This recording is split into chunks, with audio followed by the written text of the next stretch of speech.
ultimately your crop production.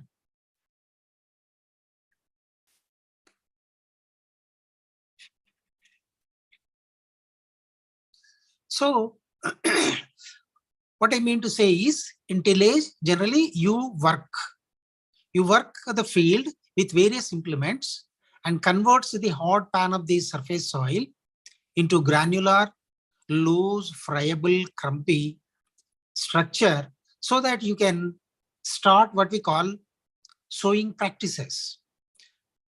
Because when the soil is loose, the seed enters into the soil, or by drilling, dribbling, etc.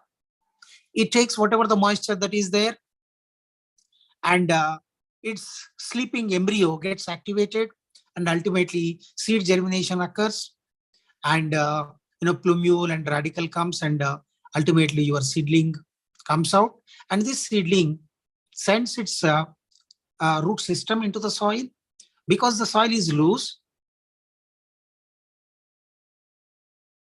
because soil is very loose, and the penetration or entry of the delicate root system deep into the soil becomes very, very easy.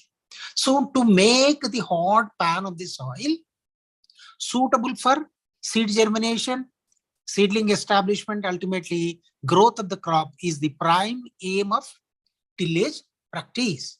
Now, when you use this plow, harrow, or bunt farmer, or leveler, etc., the soil becomes ready to undertake seeding practices or transplantation practices, as the case may be. So the resulting condition of the soil, which is ready for seed germination or for seed bed preparation, that is what we call tilth. The ultimate tilth is the resultant of the tillage practices. It is the physical condition of the soil when you use various implements, plows, harrows, levelers, etc.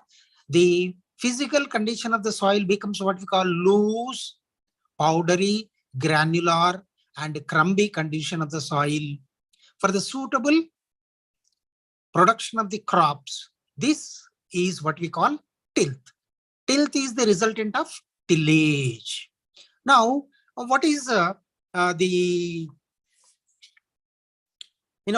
what are the main aims to undertake this tillage?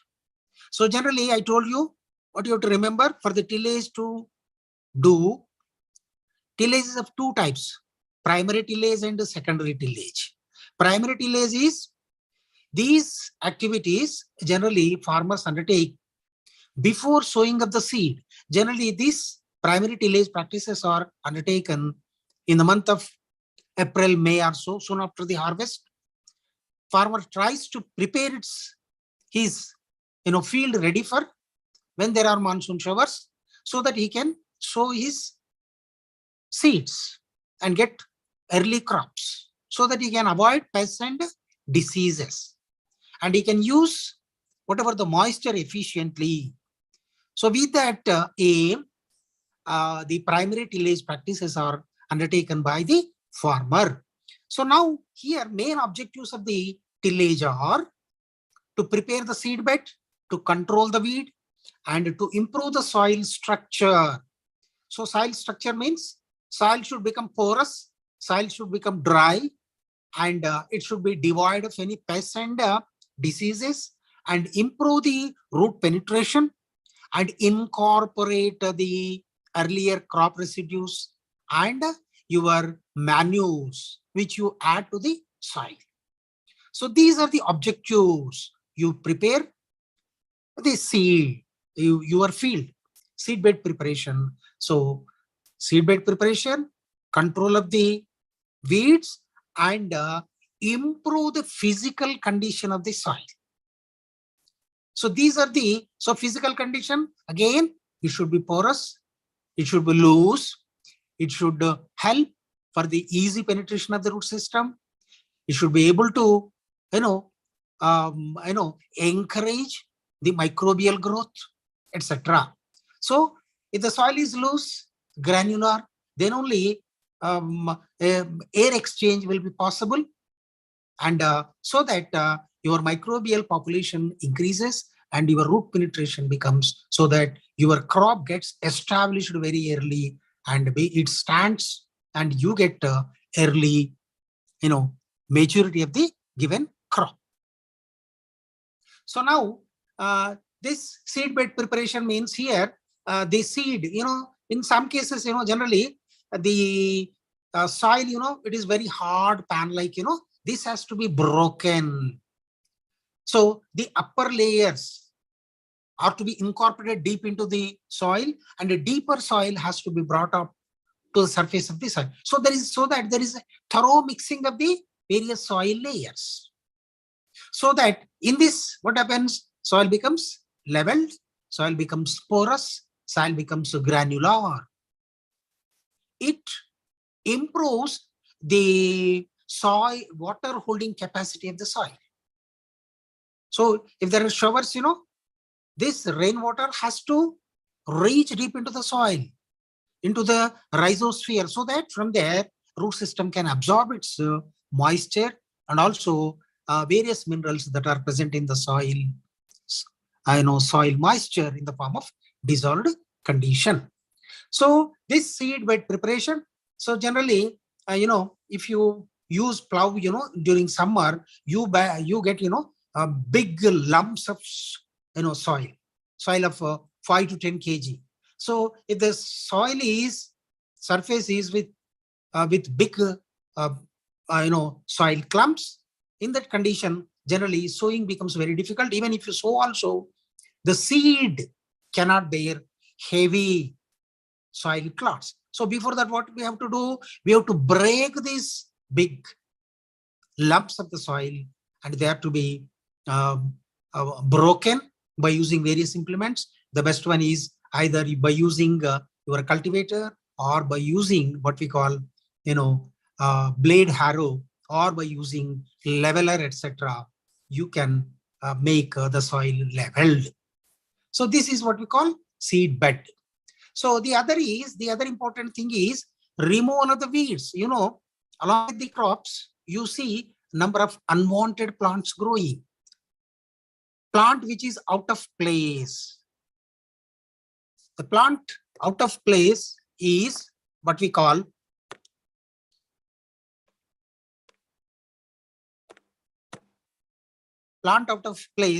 we call a weed, an unwanted plant.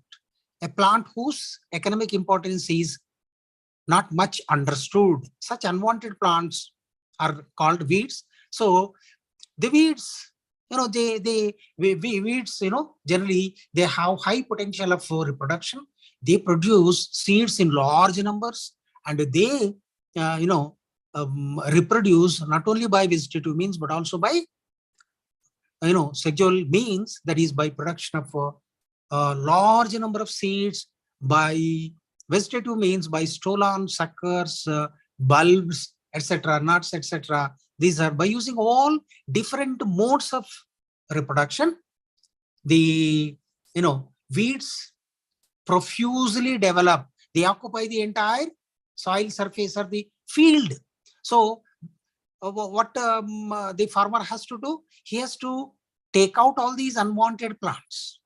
So by using tillage practices, farmer not only mixes his layers of the soil, but also removes unwanted plants. So while doing so, the other thing is, even the the pupa or the other insect eggs, etc., which are there buried deep in the soil, they get exposed to the hot sun of May. And also even the birds notice, birds flying in that area notice, and they take out or they eat on these insect larval, so that your field becomes free of weeds and also disease causing insects. So this is the second thing. And of course, we discussed already soil structure. I told you, your soil drying by using these plows and harrows, blade harrows, etc. You make the soil loose and you make the soil get dried. Because if there are incessant rains, generally the excessive rain converts, your soil unsuitable. So for quicker drying, you do, these tillage practices. So that your soil gets dried. So you remove weeds, and you, by using this various implements, you dry the soil, and you do what we call pest control, and also you help for the seedling establishment. And the final thing is your crop residues of the previous crop, and also organic manures. See, for example, the farmyard manure or the compost. Generally, the farmer collects them and adds to his field. After adding, it has to be mixed with the soil. So for mixing the crop residues, and also for the for the incorporation of these organic manures, we undertake what we call the tillage. So now these tillage operations, I told you, primary tillage operations, generally they are undertaken before sowing of the seed, and secondary tillage operations are generally taken up after sowing of the seed, before the emergence of the seed. Soon after, by drilling of your seeds, by using seed drillers in the form of, furrows, maybe by using seed driller or by using what we call plows, generally seed sowing is done. Then because there are furrows, they are not to be left like that. So soon after, generally a blade harrow is used, so that the furrows are removed, and your field gets a plain look because of use of this blade harrow. So then this use of this primary tillage, secondary tillage is after sowing the seeds, and also after the, when your crop reaches a height of 2 feet or so, 1.5 to 2 feet, then generally, the crops are sown in lines. In between the lines, you have space. In that space, generally, you see luxuriant growth of weeds. So by undertaking what we call intercultivation, by what we call danti, you can get rid of all unwanted these weeds. So this process, what we call secondary tillage operations. So before sowing, whatever the practices farmer does, making his soil suitable for seed sowing, or fall under what we call primary tillage after the sowing of the seed, before emergence or pre-emergence or post-emergence. Generally, working out with what we call blade harrows and dantis, etc. Such operations are known as secondary tillage operations. Okay, now in examination point of view, they will ask you, what are the implements generally that are in use? That are generally in use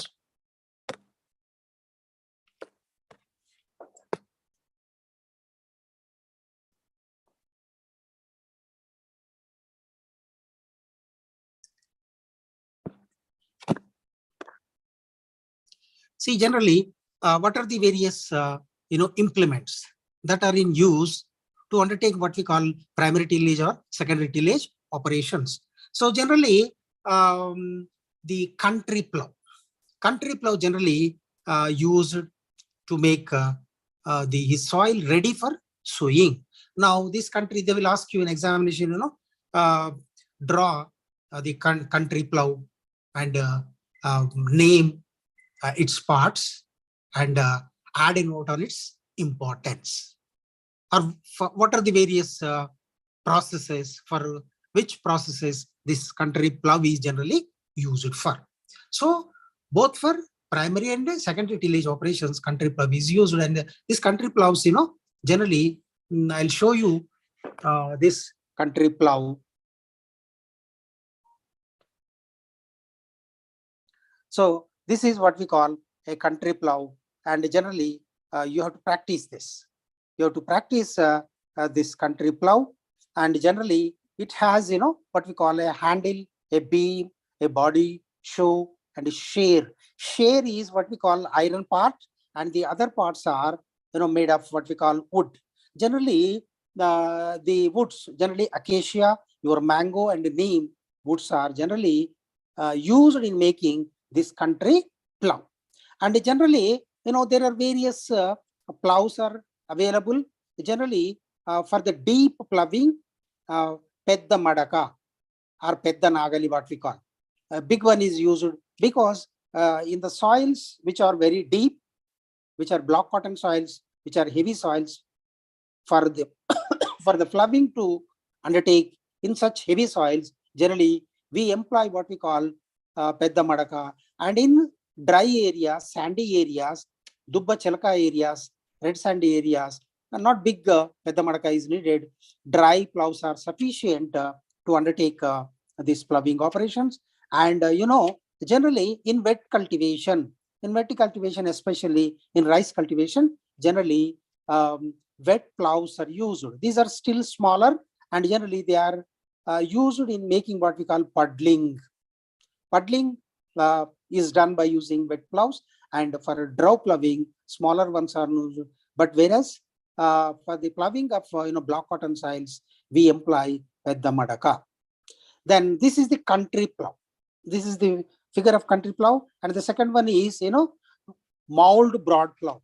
So they will all ask you in examination. Generally, they will ask you to draw the bullock drawn mould broad plug and name its parts and write a note on its importance, or what for what purpose generally it is being used. Now there is a difference. Generally it is completely made of iron and steel, and this is also drawn by a pair of bullock carts similar to our country plow. But the difference is that generally your country plows, it helps only in stirring up what we call soil, and generally the mould broad plow, it not only stirs, but it inverts the soil. Inverting the soil means it brings the deeper soil layers onto the top and takes the topper soils into the deep. So there is a thorough mixing of the soil is possible when you employ mould broad plows. Now, generally, in case of ploughing with country plow, generally unplowed areas will be left over. Whereas in case of mould broad plow, generally unplowed areas will not be left over, and generally not much energy is needed to draw this mould broad plow when compared to your country plow. Now the secondary tillage is done by what we call harrows are there. Say harrows, generally they use what we call, because there are discs, small basket like structures, and this is what we call animal drawn disc harrow, and which uses, it also helps in the thorough mixing of the soil and also for the leveling of the soil. So to break the clods, to pulverize the soil, and also to control the weeds, generally these harrows are used. Harrows may be of disc harrow, and it could be what we call, the common one is what we call a blade harrow. This is in Telugu what we call guntaka. Now this is the structure of what we call blade harrow. This blade is the thing, cutting edge. This is the iron part. The rest of the parts are made of only wood. Now this is another thing, this is a tractor drawn plow, and this is what we call a cultivator. So not one, you will see a good number of small plow like structures are there. So by using this, within no time you'll be in a position to do this ploughing activity by using this tractor drawn cultivator. So generally while doing plows, you get big clods. They have to be leveled, they have to be broken, they have to be leveled. Breaking and leveling is done by using either by cultivators or blade harrow or disc harrow. The other implements are like this is what we call a bund farmer. So generally, in some cases, if your field is very big or if it is a irrigated area, generally you make your plot into smaller, structures, what we call modulu. And this, this is done by using a bund farmer. Now this bund farmer makes, bunding, so that you get what we call compartmentalization of your field. Now, the other things to get remove of your weeds, unwanted things, hand hose. That is what we call in Telugu kalavara. Generally, these are used by laborers. But nowadays, in mechanized agriculture, this is what we call a wheel and hoe. Now, you might have seen this. Generally, in case of gardens, this grass is leveled, cutting is done by using a wheel and hoe. And this is what we call a paddy weeder, because nowadays, the availability of the laborer has become very expensive, and also very difficult to get their services. So that's why in agricultural universities, various implements are being designed. One such one is a paddy weeder, wherein it helps in the removal of unwanted weeds from the paddy field. Now, apart from this, we have what we call, seed driller is there. I told you, seed driller is primarily used for sowing of the seed. So this is about what we call the tillage. So tillage primary function is to make the soil ready for undertake sowing, to get rid of unwanted plants, to improve the soil physical condition of the soil, so that soil becomes loose, friable, water holding capacity enhances, and aeration becomes large, so that your crop comes up very, very easily. So after this,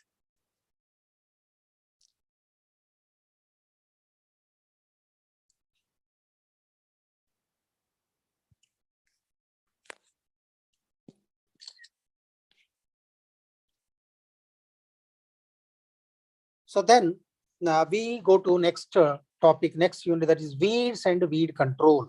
So now what do you mean by a weed? So weed, very difficult to define a weed, generally it depends on the way you look at a given plant. See, for a farmer, it could be a weed, but from the point of view of an agricultural scientist, especially a pathologist, it is an important plant for him. And that weed could be very, very useful for a Ayurvedic practitioner, because most of the weeds are used in medicine, in Ayurvedic medicine.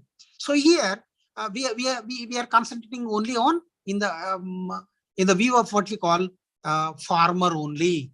So farmer, from the point of view of farmer, an unwanted plant, a plant which is out of place, is a weed. See, for example, you are growing rice. In rice, even a wheat plant in a rice becomes a weed. Or your what we call cynodon dactylon. It is, or your Tradax procumbens. So your Cypress rotundus, unwanted. So if you visit any field, you will see, in addition to your crop plants, you will see many unwanted plants growing along with the crop. So such plants which are out of place, which are unwanted, or whose importance is yet to be ascertained, such plants are called weeds. So now weeds could be, these weeds, weed is generally a plant. Of course, all these come under what we call, unwanted comes under what we call pests. Pests could be a plant, that is weeds, and pests could be what we call a vertebrate. Even your bird, rodents, they also fall under, they are also unwanted. They cause a lot of damage. Your birds, your rodents in the godowns, and the birds in the field. They cause a lot of damage. So they also fall under what we call pests. So these weeds are plants, whereas pests are animals. They may be vertebrates or invertebrates. See, your insects are there. Many insects are there. So they also fall under pests. So disease causing organisms, your pathogens, it could be a bacterium, it could be a fungus. All these fall under pest category, but we confine ourselves only to weeds, that is plants. So now this weeds, what type of losses they cause to the farmer. Say, if you do not remove your weed, your productivity falls very sharply. Say, for example, if you do not weed out, you do not take out weeds from a crop, or it could be what we call a paddy field of 1 acre. So if you give irrigation, if you use high yielding varieties, and if you use what we call manures and fertilizers, other plant protection, etc., you may get 40-45 quintals from a 1 acre of land, piece of land. But if you don't do weeding, if you don't do other plant protection things, your productivity may fall to 5 to 10 bags per acre. A drastic fall will be there. So that's why timely removal of these unwanted plants is very, very important. Before sowing and also after sowing, these weeds are to be removed. Generally, you will be surprised, not one time weeding is sufficient, because they have the ability to reproduce vigorously, both by sexual means, that is through flowers, and also through vegetative means. So farmer has to undertake 2 or 3 weedings. Then only his crop comes up well, and he gets good yields. So now, what type of losses do these weeds cause to the farmer? They reduce the quantity, they reduce the quality also. Say, if you do not remove weeds, even along with your crop plants, weed also grows and weed also reproduces, and weed seeds get contaminated. They contaminate your farm produce. So if you take such that weed infested material to the market, generally the price, you don't get good remunerative price, because your product is infested with seeds of unwanted weeds. So your quality gets diminished, your quantity also gets diminished. And not only that, in some cases, the seeds and other materials of weeds are hazardous. They're dangerous, especially for your animals and also for the children. Weed competes for light, for the minerals, for the moisture, for the place with the crop plants. If you don't remove,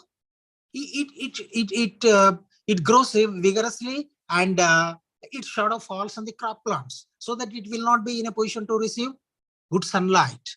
And because it is growing very fast, it absorbs whatever the minerals that are there in the soil. It also absorbs moisture very quickly. It reproduces very vigorously. So that is how farmer is put to great loss for the untimely removal of your weeds. Now, of course, this is the one side of story of the weeds, but there are certain weeds, weeds are very, very important for us from the other perspective, not from the perspective of the farmer, because some weeds are used as vegetables. Good number of our vegetables are nothing but they are weeds. All our leafy vegetables. All our leafy vegetables are, they are, for example, chenopodium or eclipta. They are used as vegetables or leafy vegetables and Digeria orvensis. And generally, some are, some are, for example, cyanodondactyl and Garica, what we call. It checks soil erosion. Cyperus rotundus, its calms, its nuts are used in making a scented powder. And even certain weeds such as Archimon mexicana, they are used to reclaim soil reclamation. For example, Saccharum species, they are used in what we call plant breeding. So wild, see, our crop plants evolved from their wild relatives. They are there still. So for the production of high yielding varieties, we use all these related wild relatives of crop plants. And even some, are grown and they are used as green manure. They are cut or they are plowed into the soil itself. And some are used for thatching houses, huts, thatching. So some are used in paper making. So these are some of the beneficial effects of weeds. But from the farmer's point of view, they are to be removed. So now some are used as indicators. Some are indicators. Say for example, wild mustard. If a wild mustard is seen growing in a area, that means that area has more amount of nitrogen dioxide. And in chickweed, if chickweed is found in a given area, it shows that that area has high concentration of sulfur dioxide. So such plants are called indicator plants.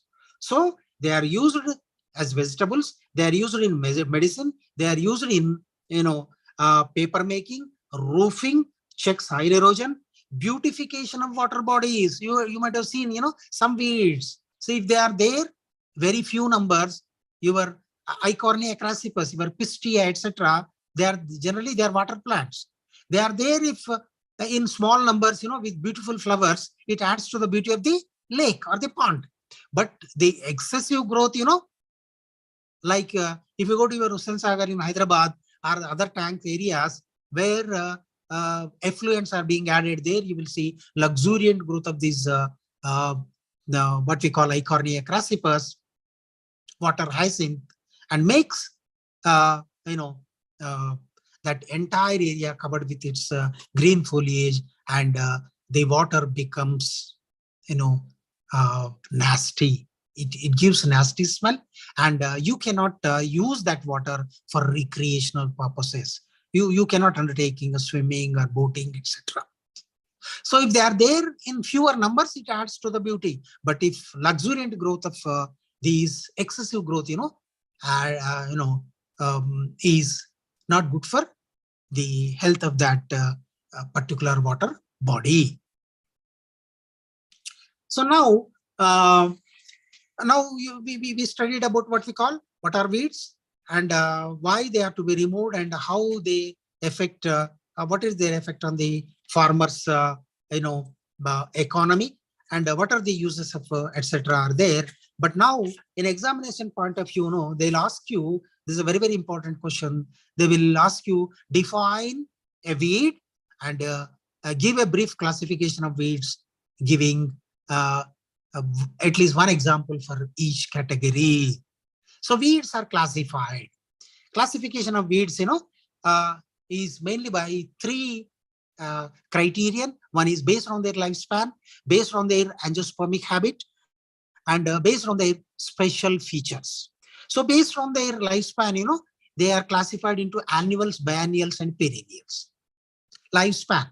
Some live only for 1 year, some live for 2 years, some live for many years. Annuals, biennials, and perennials. See, for example, annuals are, for example, our Cleome viscosa, Portulaca, Argemone mexicana, and Xanthium, Legasca, Mollis, Eclipta alba. These are all annuals. They complete their life cycle within 1 season or within 1 year. And biennials are, they grow vegetatively in 1 season and enter into reproductive phase in the second season or the second year. Such plants are called biennials. So biennials, example are Ipomia repens and Merimia imaginata, Echinaanthus aspera, Olderlandia umbellata. These are, they fall under biennials. Perennials are which live for many years. For example, Cyprus rotundus is there, Indigofera enniaphila is there, Celosia polygonoides is there, Abutilon indicum is there, and Tephrosia purpurea, Desmodium, Trifolium, Lantana camera, Lipia nodiflora. These are, they fall under what we call perennials, annuals, biennials, and perennials based on the lifespan. Second category is based on their angiospermic, angiospermic characteristic. Based on the angiosperm, generally plants, the flowering plants are primarily classified into two categories, what we call angiosperms, that is monocots and dicots. Monocots are, they fall under what we call Poaceae or Gramineae or Cyperaceae. All other fall under what we call dicots. Now this Poaceae at Cyperaceae, now here the leaf blade is very lengthy and it has what we call parallel venation, and its root system will be fibrous root system will be there. Such plants which fall under monocots, angiospermic. All other where the leaf is very broad and with reticulate venation and with a tap root system entering deep into the soil, they are called dicots. So these weeds, monocots and dicots. This is another method of classification. Say, for example, narrow-leaved or Gramineae, Cyprus rotundus is there, Cynodon dactylinus is there, Citeria italica is there, or Saccharum species. These are all monocots. And coming to the, dicots, generally, they may be annuals, biennials, and perennials. Of course, your Euphorbia hitra, Phyllanthus, Madagascarensis, Celosia argentea is there, and Alternanthera is there, Acanthospermum hispidum is there. These are some of the annuals and biennials. Of course, there are some perennial dicotyledonous plants. Convolvulus orvensis, Abutilon indicum, Tephrosia species is there, Lantana species is there, Celosia, Polygonoides, Aristolochia. These are perennials. Annuals, biennials, and perennials under dicot. Same will fall. So this is based on angiospermic feature and based on spatial features. See, some are poisonous, some are parasitic, some are aquatic. Poisonous means, say for example, your Datura fastuosa, Solanum nigrum, or Withenia somnifera, Lachnera pusilla. These are, hazardous. If they are taken, either their leaves or their fruits or their seeds, if they are consumed by even cattle or by children by mistake, they develop discomfort, and some in severe cases, even people may die. The young lamb or children, if they eat unknowingly, they are prone for death. Poisonous. That's why they are called poisonous. Second one is parasitic. Some weeds are parasitic. We generally all plants are autotrophic, we say. They prepare their own food, but there are certain plants which cannot make their food, and such are called parasites. The parasites are again classified variously: root parasite, stem parasites, complete parasites, partial parasites, like this. So Cuscuta is there, Cassita is there, these are stem parasites, and root Orobanki is there, and Striga is there, complete root parasite and partial root parasite. So if they are there, say for example, Striga infests your maize, sorghum, etc., they cause a lot of loss. And your Cuscuta is found in certain, for example, on bougainvillea, you can see these gold colored, yellow colored, leafless. It crawls over, it sends its hostoria and absorbs readily available food from the host. Even in certain cases, for example, in Gaijushe, etc., you come across these Kaskuta. So Kaskuta and Striga, maybe your Kasita and other Urabanki, etc. Urabanki causes a lot of loss to the, it infests, your tobacco fields. So this is based on what we call parasite. The last one is what we call, aquatic. I told you we already discussed. So in aquatic bodies, maybe your tanks, your reservoirs, etc. If they are infested with these flowering water plants, if they are here and there, they add to the beauty. But if they are there in excess, like our Hussain Sagar, etc., that spoils your water, and it reduces the recreational ability of that water body. Now, weed control. We discussed about what are weeds and what is the good and bad sides of the weed, and how weeds can be classified. And then third part is how to control them.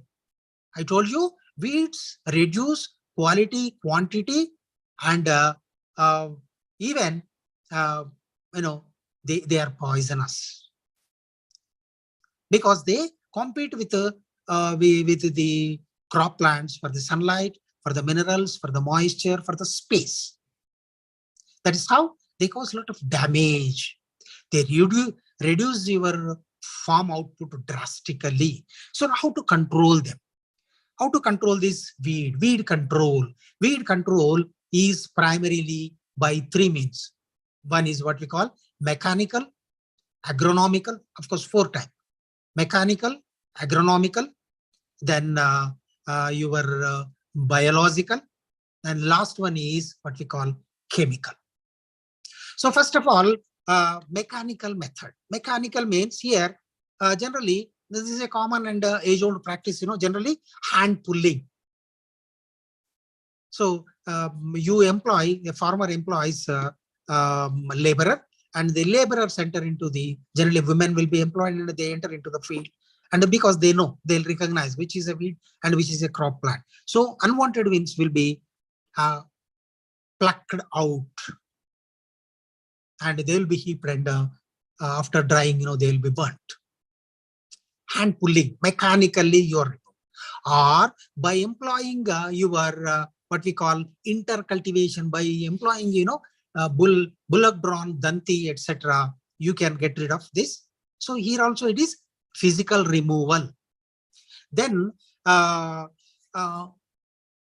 tillage. And tillage generally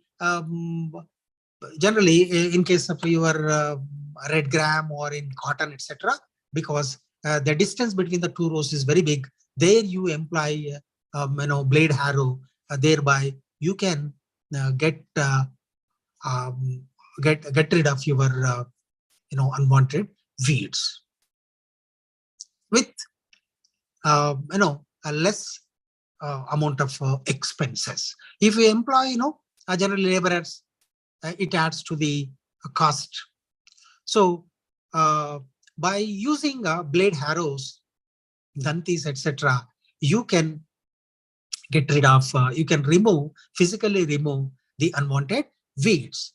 Then the other thing is, by what we call, smothering with non-living material. So generally by spreading the black sheet over the field. So whatever the weeds are there, because you are covering the entire area with black sheet, the underlying weeds, they don't get sunlight. And also, a lot of temperature will be generated. Under hot conditions, under the unavailability of the sunlight, they die in due course. So that is how you can, by using moving, by what we call mulches. This is what we call by covering with dry grass, etc. Mulching, what we call. So by heat, mulching, moving, and tillage practices, and by hand pulling, these are the physical means or mechanical method of control. Second one is what we call biological control. Biological control means here what you do. you introduce enemy, birds or beetles, etc., which are inimical to your weeds. So generally, because your lantana is there, prickly pear, that is our,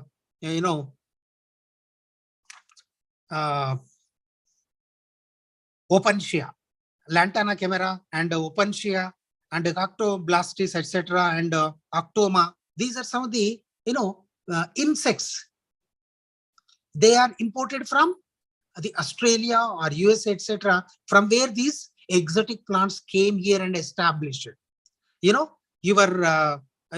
nowadays, what we call the lantana camera or akshantala pulu, what we call your Eichhornia crassipus is there, and our what we call alligator weed, Alternanthera phylloxeroides is there, Alternanthera phylloxeroides, alligator weed, Opensia dellenii.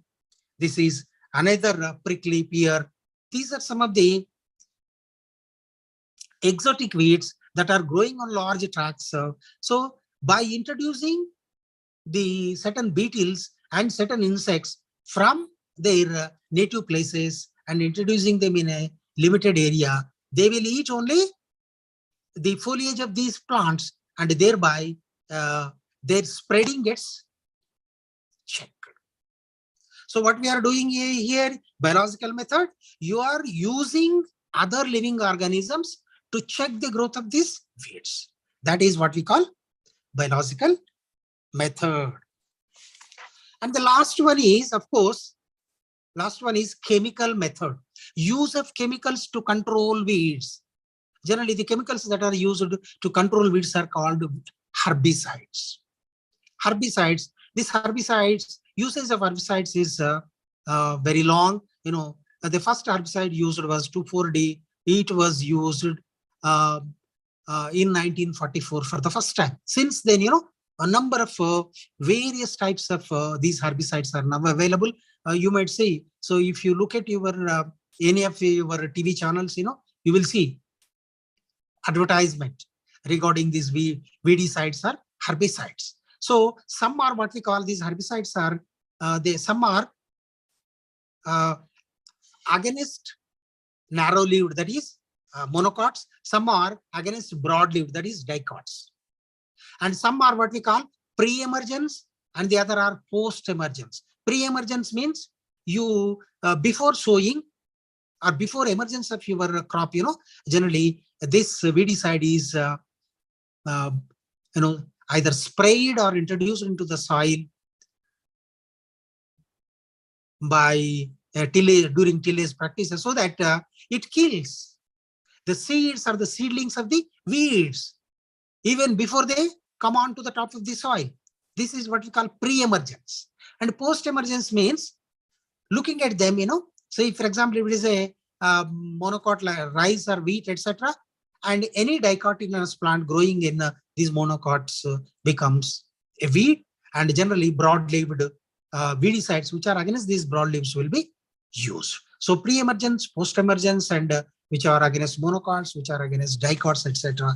Various categories of these herbicides are there. They are being used.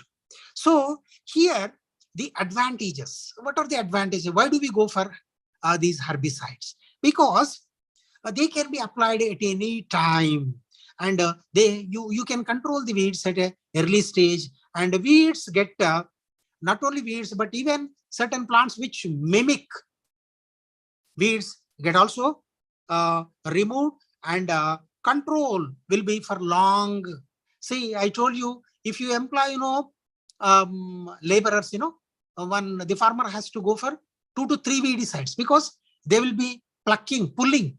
While pulling, there is every danger of some part of its root system may remain deep in the soil. It within no time it sprouts again. You have to, or by the time if you do this pulling a bit late, by the time it may enter into reproductive phase, maybe vegetative or sexual means. If it is a sexual means, it may produce seeds which are very small and large numbers. They fall in that area, they germinate. So 2 to 3 weedings are needed if it is mechanical. But If you go for what we call spraying of these herbicides, one time is sufficient. So control will be long lasting and convenient to spray, and generally fewer labor problem can be faced, and easy for crop harvesting also. Certain weedicides are sprayed so that your harvesting of your crop of importance becomes very, very easy. So these are the some of the advantages, but of course there are limitations. Of course, what are the limitations? Herbicides are nowadays, because of illiteracy, because of ignorance, our farmers are using these herbicides, not only chemical fertilizers, even plant protection mechanisms, and also herbicides are being used on a large scale. On a large scale use means the remnants are not only on the produce, but also in the soil. It remains for 1 or 2 years. And, of course, it checks the sprouting of weeds, but at the same time, it spoils your microflora. There is bacteria, fungi, which are beneficial for mankind. They are killed by these herbicides. And not only that, if there is a rain, if the rainwater flows, along with that, these chemicals are washed into the water bodies. They enter into the water body, and they uh, enter into water ecosystem, and your fish and other produce, prawns, fish, etc., whatever you get from the water bodies, they enter into that. That is how herb means. What is herb? Herb is a small plant. Side means which kills it. The chemical that kills herbs is, what we call herbicide. Because it is killing weeds, it is also, the synonym is weedicide. Weedicides and herbicides are one and the same. See, herbicide, which is inimical to herb. If it is inimical to bacteria, bactericides. If it is inimical to fungi, we call fungicides. Viricides.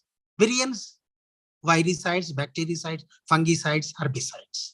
Okay? Rodenticides, which are against rodents. So like this. Entomology means which studies insects. Some are inimical to what we call, insects. Okay. So there is a big list is there. You try to remember, by heart names of few herbicides. Say, for example, butachlor is there, alkachlor is there, metachlor is there, 2,4-D is there, 2,4-dichlorophenoxyacetic acid, 2,4,5-T, 2,4,5 trichlorophenoxyacetic acid is there. Now atrazine is there, cimarubine is there, 9 propanil is there, paraquat is there, glyphosate nowadays. I read somewhere glyphosate is being banned. Certain labels of glyphosate are banned. See, it is very unfortunate to say that whatever the herbicides that are being rejected, that are being banned in Western countries, and these Western people, they are selling those formula to our people on cheaper rates, and they are using and producing these herbicides on a larger scale, and people are buying, and thereby they are not only damaging the ecosystem, and also your crop yield also getting, and your the input cost is going up, because you are buying what we call yielding varieties, you are buying what we call fertilizers, you are buying pesticides, you are buying herbicides. For all these, you need extra input. So at the end, whatever the price the farmer gets, whatever that left over, will be very meager. And some people are committing suicides because they are unremunerative. Okay, so this is regarding what we call, weeds, meaning of the weeds, importance of weeds, and control of weeds. And the last thing is what we call cropping patterns. The last thing is cropping patterns. See, In another 5 or 10 minutes, I'll complete this. So cropping systems, cropping systems, it is very it is a dubious distinction, in India. People say that now India is the most populous country in the world. We have surpassed China even in population. Now our population stands around 1.4 billions or so, 1.43. Their population is 1.4 or so. We have surpassed China in terms of population. So the population, as for Malta's population increases in geometrical proportion, whereas food output increases in arithmetic proportions. 1, 2, 3, 4 like this. There, 1, 2, 4, 8, 16 like this. So for every increasing population, what is the responsibility of the farmer, or what is the responsibility of every government is? It has to meet the primary needs of its individuals. Every Indian must get at least food in the morning, afternoon, at least in 2 times.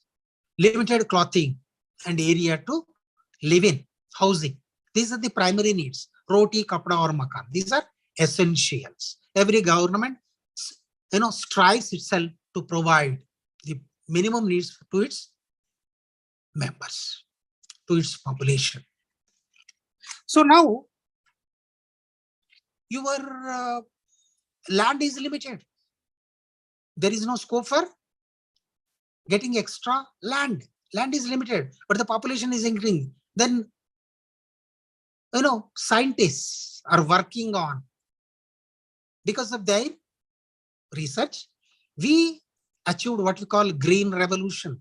Green revolution is nothing but maximum output we could achieve. This was possible. This we could achieve in 1970s because of employing high yielding varieties, fertilizers, use of pesticides, plant protection mechanism, better irrigation facilities, and better marketing facilities. Because of all these important factors, we could achieve self-sufficiency in food output. Now we are self-sufficient. We are in a position to export our produce to West Asia and other areas and African countries. Now, this cropping system means various methods of cultivation. Various methods of cultivation are there. Now here, I'll give the meanings briefly. Say, one is what we call sole cropping. Solo cropping or sole cropping. Solo means sole or solo, only one crop. On a given field, you at a time raise only one crop. That is what we call solo. Against to that is a multiple cropping. Here, you grow at a time more than one crop. One type of crop. Say, for example, you raise only maize, if you raise only sorghum, if you cultivate only wheat, if you cultivate only rice in a field, that becomes sole crop, solo crop. See, you grow jowar and PGNP. You grow jowar or maize and groundnut. You grow jowar and what we call Bengal gram at a time. This is what we call a mixed cropping or intercropping. Intercropping, mixed cropping. Mixed means here the seeds are mixed and 2 crops are grown at a time. That is mixed cropping. Intercropping means in one line you grow one crop, in the second line or third line you grow another crop. That is what we call intercropping. Generally, intercropping, generally we grow. So if you go to, generally this practice is in drier areas, dry cultivation, where the cultivation depends on rains, like in our Deccan Plateau, Deccan area. Say, it is very unfortunate to say that even after 75 years of independence, we have only 38 to 40% of our cultivable land has irrigation facilities. Still 60% of the land depends on what we call rainfed, depends on only rain. So now, solo cropping, one crop, and multiple, you grow, intercropping, mixed cropping, at a time you raise more than one crop. This is one. And there is one more pattern, what we call multiple cropping. Multiple cropping is, so you don't get confused with intercropping and multiple cropping. Intercropping, you are growing 2 crops at a time.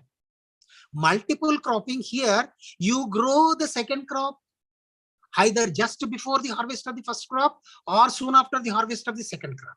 There are 2 terms are there for this. For multiple cropping is raising, growing more than 2 crops on the same field in a year. If you grow only 1 crop, solo crop. If you grow 2 crops at a time, mixed or intercropping. On the same, see, for example, Kharif and Rabi seasons we have. In the Kharif season, you grow one crop. After harvest, you grow another crop in the Rabi season. Land is same. The plot is same. In the same plot, you are raising, you are growing 2 or 3 crops. For example, if it is rice, generally it comes to harvest within 3 months or so. Now, high yielding varieties are there. If irrigation facility is there, farmer can produce 3 crops in a year. This is so raising more than 2 crops in a year on the same plot, that we call multiple cropping. Multiple cropping is of 2 types. One is what we call relay cropping and sequential cropping. Relay cropping means here first crop is there. Just before the harvest of the first crop, in order to use the moisture and the minerals profitably, farmer sows the seeds of the second crop before the harvest of the first crop. See, if you go to generally Godavari districts, where good irrigation facilities are there, cotton barrage, etc. are there. There, farmers, they grow, in Kharif, they raise rice.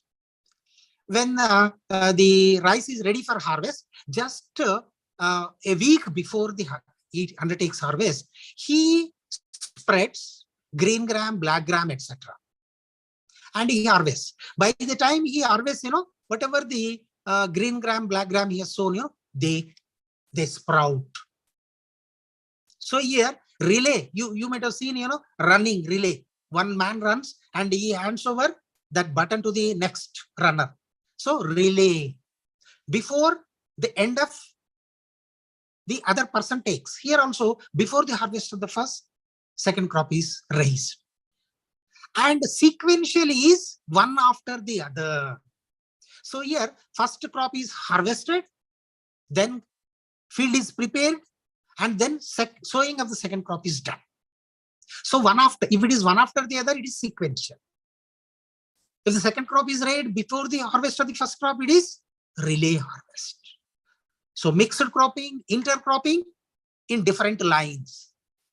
Jowar, your groundnut, or your PGNP, etc. in different lines. Mixed, you mix both, millets and pulses are mixed. They are sown at a time. That is mixed. So there is one more term, what we call retuning, retune cropping. So retuning is generally practiced in what we call sugarcane. You might have seen sugarcane, after the harvest, they cut, and then farmer burns all the vegetation or dried leaves, then he waters. Then from the cut areas, whatever the buds that are there, they sprout and the second crop comes. So no need to plant again. So from the first crop, you are getting second crop and also, if possible, third crop.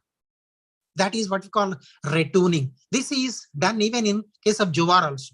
So jowar, when it comes for harvest, farmer cuts.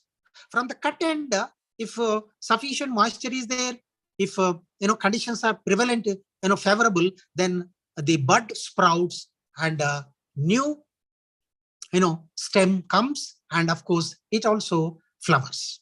You get yield almost equal to that of the first crop. This is what we call retuning. So these are various practices. There is one more what we call strip cropping. Strip. So that is in a given field area, in some part you grow, for example, groundnut. In other small area, you raise your green gram, black gram, etc. maybe, or your other crop. So generally strips. Pelikalga, mukkalga. In some part, you grow one crop. In some, you have a bund, and in other plot, you grow another crop. So generally, this is practiced with regards to what we call vegetables. You might have seen, vegetables. In a 1 acre area, that is divided into 6 or 7 plots. In each plot area, in each square, in one area, you grow what we call brinjal. In another plot, you grow tomato. In other, you can grow your coriander or mint or leafy vegetables like this, or your cabbage, cauliflower, etc. So in the same field, you make various plots. In each plot you grow. So this is what we call strip. Or even in a field, in some area you grow groundnut. In some other, just adjoining to that, you raise either sorghum or maize. This is what we call strip cropping. So this is what we call various cropping patterns, various methods of cropping patterns. It differs from place to place. If irrigation facilities are there, if sufficient, if there is an insurance, if irrigation facility is there, generally multiple cropping is there. It could be sequential or it could be relay. But if it is in some other areas like our Deccan Plateau or in Telangana area, generally, if irrigation facility is not available, generally for the during the crop, Kharif season, generally they grow, jowar, etc. And in the second crop, generally they grow Bengal gram, etc.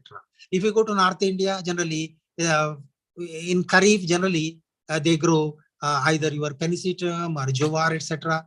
And during the Rabi season, your Bengal gram or your mustard or wheat, etc. grow. So this is how, because of various cropping pattern systems, we are able to produce. We are able to enhance the output from a given area. So this is so some areas, say for example, groundnut is, jowar is there, ragi is there, horse gram is there, bajra is there, etc. In some cases, rice, pulse and rice will be there, rice, groundnut and rice. Like this, on the same given plot area, 2 or 3 crops are raised, provided the soil fertility is good, provided irrigation facilities are there. Then if it is a profitable, then generally farmer does or this multiple cropping. Okay. So now the other thing is crop rotation. They'll ask you rotating. Crop rotation is, in order to maintain the fertility of the soil, you don't grow same crop years together. If you grow, what happens? Generally, your crop may develop pests, diseases, because it absorbs the required minerals. The soil may get those minerals in shortage. So that's why what we have to do, best thing is, you have to rotate crops. Generally, in crop rotation, what we do is you grow a cereal in one season, and in the second season, you go for a pulse. Because pulses, all Fabaceae members have root nodules. They have rhizobium. They have the ability to absorb nitrogen and convert atmospheric nitrogen into nitrate. Thereby, they release their fixed nitrogen into the soil. Thereby, they enrich the soil. So, growing alternately a cereal and a pulse is what we call crop rotation. So this is what we call various cropping patterns. So monocropping, intercropping, sequential cropping, multiple cropping. I told you rattoning. I told you. So by employing various cropping patterns, farmers are trying to enhance food output so that the ever-increasing population do not face any food problem. No more starvations. Now, the credit goes to people like Norman Borlaug or Swaminathan, who have spent their lifetime in developing high-yielding varieties. It's only because of their efforts we are living in a state of buffer food stocks. Now it is because of that even our governments are giving food on subsidies. For now Modi government they are giving this free almost 1 rupee kg for another 6 months or so. So their prime aim is because our godowns are filled with food stocks. If we don't distribute them, there is every possibility for the damage.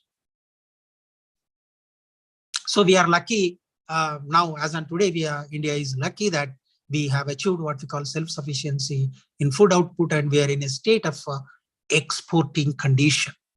This is only because of green revolution and hard work of the farmers and our scientists, and of course not one, everybody's contribution is there. Because of that, we could achieve self-sufficiency.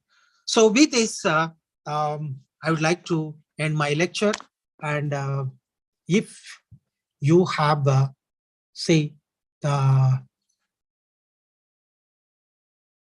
Mr. Rajay, do you have any query?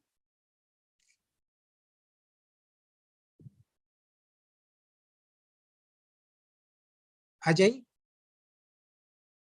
are you able to hear me?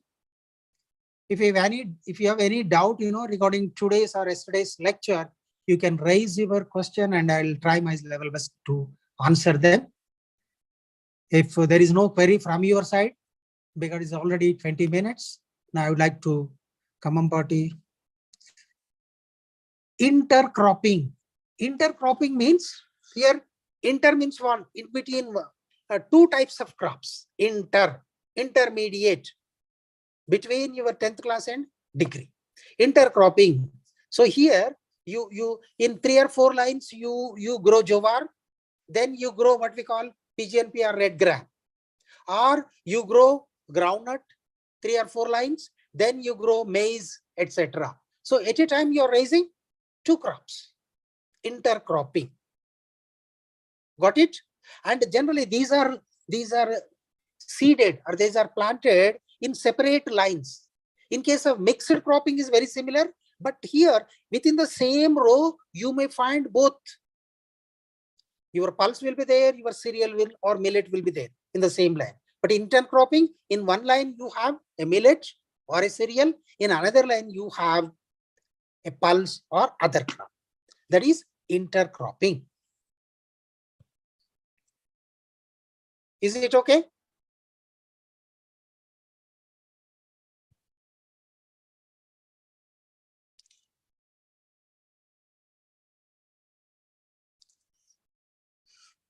Okay, if there are no queries, I would like to end my lecture here, and wish to meet you next Saturday.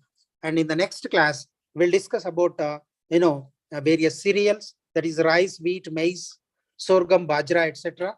We'll discuss about them and their nature, their methods of cultivation, and methods of harvest, and pests and diseases, generally common pests and diseases that occur on these various your cereals and millets. Okay. Okay, bye.